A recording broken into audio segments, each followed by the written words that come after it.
Good morning, you're watching Q News, and here are the top stories for this hour. Russian President Vladimir Putin has stated that the key to restoring peace in the Middle East lies in implementing a two-state solution based on the United Nations resolutions and international law. His remarks came at a ceremony for new foreign ambassadors in Moscow, where he added that Russia was actively working to prevent expanding the war into a broader Middle Eastern war, as he understood that Israel and Palestine can only achieve lasting peace through a path of reconciliation based on established international legal frameworks.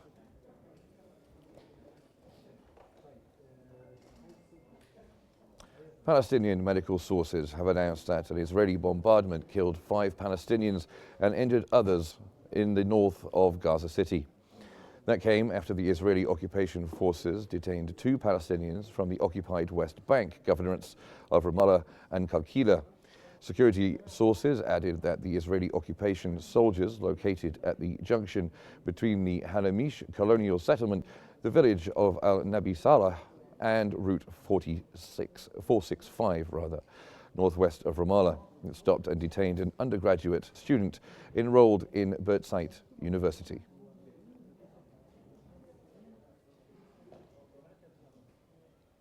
Three Palestinians have been killed by Israeli occupation forces in the town of Qabatia, south of Jenin.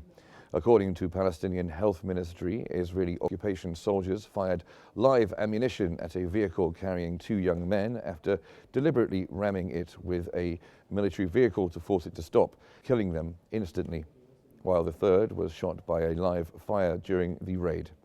This brought the total number of Palestinians killed by Israeli forces in Jenin today to 5.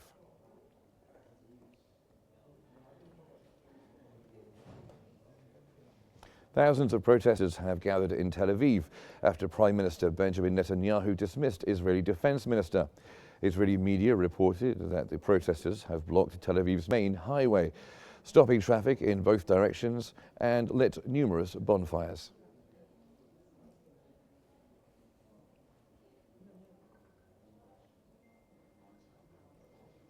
The sacked Israeli Defense Minister Yoav Gallant has given a press conference stating that 3 points of disagreement led to his dismissal by Prime Minister Benjamin Netanyahu.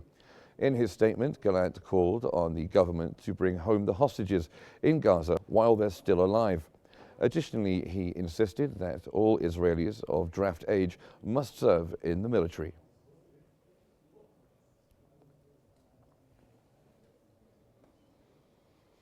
Israel's far-right National Security Minister Itamar Ben-Gvir has praised Prime Minister Benjamin Netanyahu's sacking of Yoav Gallant on a post on Telegram. Ben-Gvir said that the absolute victory in the country's ongoing wars was not possible under Gallant and that Netanyahu did well removing him.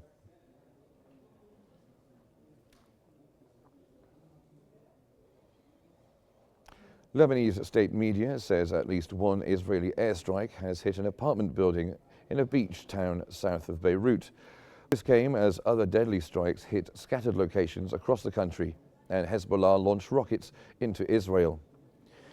The attack on the beach town of Jaya left a massive smoke column billowing out of an apartment building. It was not immediately clear if the strike was an assassination attempt, and no evacuation warning was given before it was carried out.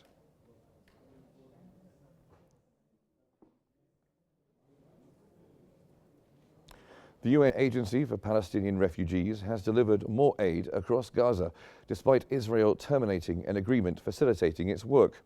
Volunteers from UNRWA were seen handing out boxes of aid to Palestinians queuing outside today in the Nusrat refugee camp in central Gaza.